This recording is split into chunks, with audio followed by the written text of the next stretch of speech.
तो फिल्म की शुरुआत होती है एक कातिल को दिखाते हुए जो अपनी गाड़ी से पहले लाश को निकालता है और फिर काट कर उसे दफना देता है। अब आगे हमें यही इसी जगह पर एक लड़का जैक दिखाया जाता है जो अनजान रोड पर आने जाने वाली गाड़ियों से लिफ्ट मांग रहा था। जैक के इर्द गिर्द साइन बोर्ड लगे हुए थे जिस पर लिखा था कि इस जगह पर खतरा है और इधर किसी भी अनजान आदमी को लिफ्ट ना दे। अब ये क्यों लिखा हुआ था इस बात को तो कोई भी नहीं जानता था, मगर इसी वजह से कोई गाड़ी वाला जैक को लिफ्ट नहीं देता। जैक सुनसान रास्ते पर आहिस्ता आहिस्ता आगे बढ़ रहा था। तभी वो अपने सामने एक गाड़ी को आता हुआ देखता है जिसमें लड़का लड़की बैठे लड़ रहे थे। वो अपनी गाड़ी को एक साइड पर रोक लेते हैं। जैक उनके पास जाता है। उसे ऐसा लग रहा था कि वो लड़का गाड़ी में बैठी हुई लड़की को मार रहा है, इसीलिए वो उसे गाड़ी से बाहर निकालकर उस लड़की को मारने लगता है। इस वजह से वो लड़का उस लड़की को अपनी गाड़ी से बाहर निकाल देता है, ये कहकर कि ये जो लड़की मेरे साथ है साइको पागल है। इतना बताकर वो लड़की को वहीं पर छोड़कर चला गया था। वो लड़की जिसके बाद जैक को अपना नाम वेरोनिका बताती है, कहती है मैं अक्सर इस जगह पर आती रहती हूँ, मुझे घूमने फिरने का बहुत शौक है। अब यहाँ ये एक जगह पर बैठ जाते हैं और गेम खेलते हैं। जैक फिर से गाड़ी को रोकने की कोशिश करता है मगर अभी भी कोई गाड़ी रुकने को तैयार ही नहीं थी। वो वेरोनिका से कहता है कितनी अजीब लोग हैं यार, किसी की मदद करने को तैयार ही नहीं है। वेरोनिका कहती है शायद ये लोग डरते हैं, यहाँ पर कुछ भी हो सकता है और मैंने सुना है इधर कोई कातिल रहता है जो ऐसे ही बिला बचा लोगों को मार देता है। वेरोनिका बताती है मैं भी अकेली हूँ, मेरा इस दुनिया में कोई भी नहीं है। लिफ्ट लेते रात हो गई थी मगर अभी तक किसी ने भी इन्हें लिफ्ट नहीं दी थी। ये इधर ही आग जलाते हैं और बैठकर बातें करने लगे थे। वेरोनिका अपने बैग से शराब की बोतल निकालकर जैक को देती है और अब पूछती है तुम्हारा बैग कहाँ पर है, जिस पर वो बताता है मैं यहाँ पर जरूरी काम से आया था, मेरा सामान ट्रेन के पास से चोरी हो गया, अब सिर्फ एक पासपोर्ट ही है मेरे पास जिसकी मदद से मैं यहाँ से जा सकता हूँ। वो उसे अपनी डायरी निकालकर कुछ लिख कर देती है। उसने उस सफ़े को फाड़कर जैक को दे दिया था। जब वो उसके पीछे देखता है तो उधर वेरोनिका के साइन थे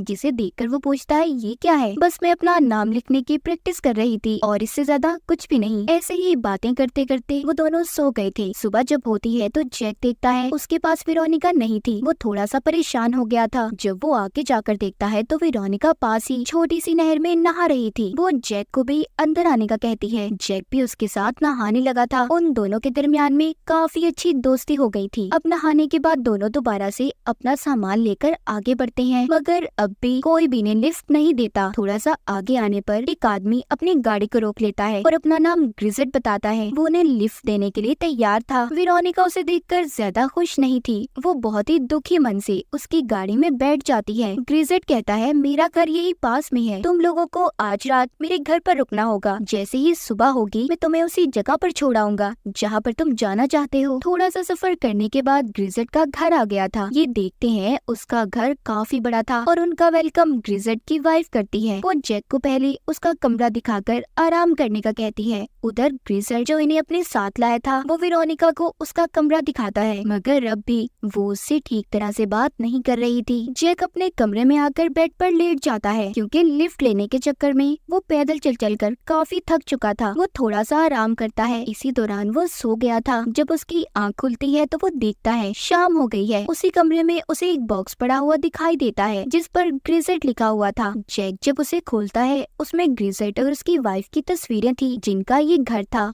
और साथ ही दो बच्चों की तस्वीरें जिनमें एक लड़का और लड़की थे। जैक को वो तस्वीरें देखकर ये अंदाजा तो हो गया था कि ग्रिजेट के दो बच्चे भी हैं मगर अब तक इसने घर में किसी बच्चे को नहीं देखा था। खैर रात को खाना खाने के बाद जैक अपने कमरे में चला गया था। वो जब बाद में वेरोनिका से मिलने आता है तो वो अपने कमरे की टेरेस छत पर सिगरेट पी रही थी। जैक अब उसके साथ बैठकर कुछ बातें करने लगा। वेरोनिका उसे अपने बारे में बताती है कि मेरा एक भाई भी था, बचपन में हम हाइड एंड सीक छुपन छुपाई खेल रहे थे तो मेरा भाई ट्रक के नीचे आ गया जिस वजह से उसकी मौत हो गई। अब तो मेरे माँ बाप भी नहीं है, मैं बहुत अकेली हूँ। ये सुनकर जैक को वेरोनिका के लिए बहुत बुरा लगता है। कुछ देर के बाद जैक नीचे आ गया था। वो अब ग्रिजेट के पास बैठता है जो इन्हें अपने घर में लाया था। जैक कहता है कि कल सुबह मुझे अपने घर जाना है, मेरे घर वाले मुझे लेकर परेशान होंगे और इस बारे में वेरोनिका से भी बात हुई है तो इसीलिए हम सुबह निकल जाएंगे। यहाँ पर वो ग्रिजेट से उसके बच्चों के बारे में भी पूछता है जिस पर वो कहता है नहीं, मेरे कोई बच्चे नहीं हैं। ये सुनकर जैक को काफी अजीब लगता है। वो सोचता है तो फिर उसने जिन बच्चों की तस्वीरें देखी थी वो कौन थे। खैर वो इन बातों के बारे में ज्यादा नहीं सोचता, क्योंकि कल सुबह उसे अपने घर के लिए निकलना था और जाकर सो जाता है। जब सुबह होती है तो उठकर सबसे पहले वो वेरोनिका के कमरे में जाता है ताकि उसे लेकर वो जा सके, मगर जब वो जाकर देखता है तो वो कमरे में नहीं थी। उधर अब ग्रिसेट आता है जो इन्हें अपने साथ घर पर लाया था, जिसका ये घर था। वो जैक को बताता है कि वेरोनिका सुबह होते ही निकल गई, उसने तुम्हें इसलिए नहीं बताया ताकि तुम परेशान ना हो जाओ। ये बात सुनकर जैक को ग्रिसेट पर शक होता है, क्योंकि वो काफी घबराया हुआ था। उसे उसकी बातों पर यकीन नहीं था। वो कहता है नहीं, तुम झूठ बोल रहे हो, वो ऐसे मुझे छोड़कर कैसे जा सकती है, हम दोनों को एक साथ जाना था। इसीलिए वो वेरोनिका को पूरे घर में ढूंढने लगता है, मगर वो उसे कहीं पर भी नहीं मिलती। अब ग्रिसेट जैक को वेरोनिका का लिखा हुआ लेटर खत देता है जिसे उसने जैक के लिए लिखा था। उसे ये सब देखकर यकीन तो हो गया था, मगर वेरोनिका के ऐसे चले जाने की वजह से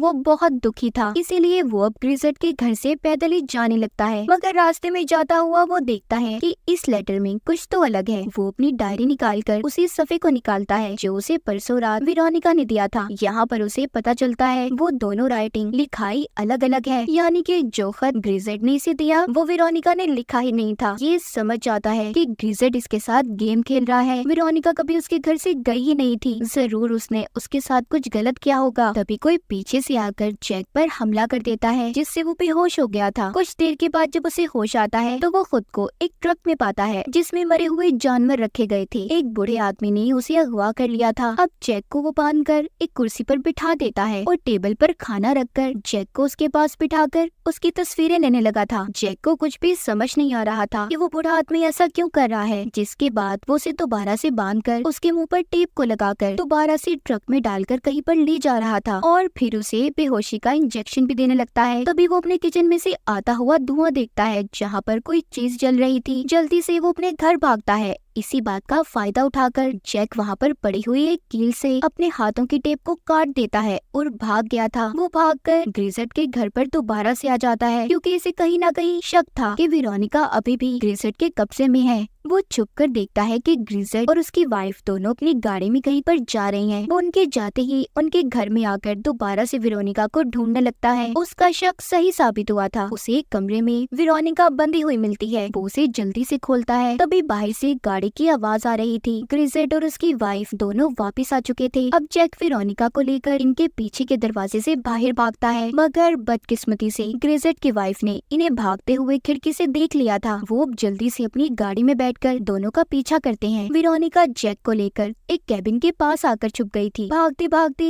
ये गिर जाते हैं। जैक को काफी चोट भी आती है। तभी जैक ये नोटिस करता है ये तो वही कैबिन है जहाँ पर इसे बूढ़ा आदमी अगवा कर लाया था। कुछ देर पहले ही तो वो यहाँ से भागा है। अब वो बूढ़ा आदमी भी वहाँ पर आ जाता है और पूछता है कि कौन है यहाँ पर। तभी जैक और वेरोनिका उसी की गन को उस पर कर लेते हैं। वो बूढ़ा आदमी जैक से कहता है तुम कितने बेवकूफ हो ना, अब तक कुछ भी नहीं समझ पा रहे। जैक क्या नहीं समझ पा रहा था, बस कुछ ही देर में उसे पता चलने वाला था। वो उस बूढ़े आदमी को गन दिखाकर यहाँ से जाने का कहता है। जब वो पीछे ही हट रहा था तो उसका पाँव फिसल जाता है और एक रॉड उसके जिस्म से आर पार हो गया था, जिस वजह से उस बूढ़े आदमी की मौत हो जाती है। इधर जैक भी जख्मी होने की वजह से बेहोश हो गया था। यहाँ पर वेरोनिका के दिमाग में एक आइडिया आता है। वो एक प्लास्टिक शीट से पहले तो जैक को ढकती है, फिर एक चाकू को उठाकर उस मरे हुए बूढ़े आदमी को फिर से मारती है ताकि वो कहीं दोबारा जिंदा ना हो पाए। अब इधर ग्रिसेट और उसकी वाइफ भी इन्हें ढूंढते हुए यहाँ पर आ गए थे। तो यही पर आता है कहानी में बड़ा ट्विस्ट, जब ग्रिसेट को वेरोनिका डैड कहकर बुलाती है, यानी कि वेरोनिका ग्रिसेट की बेटी थी। ये सब अब तक जैक से झूठ बोल रहे थे, ऐसा क्यों था? तो अब यहाँ पर सभी राज खुलकर सामने आते हैं। पता चलता है कि वेरोनिका बचपन ही से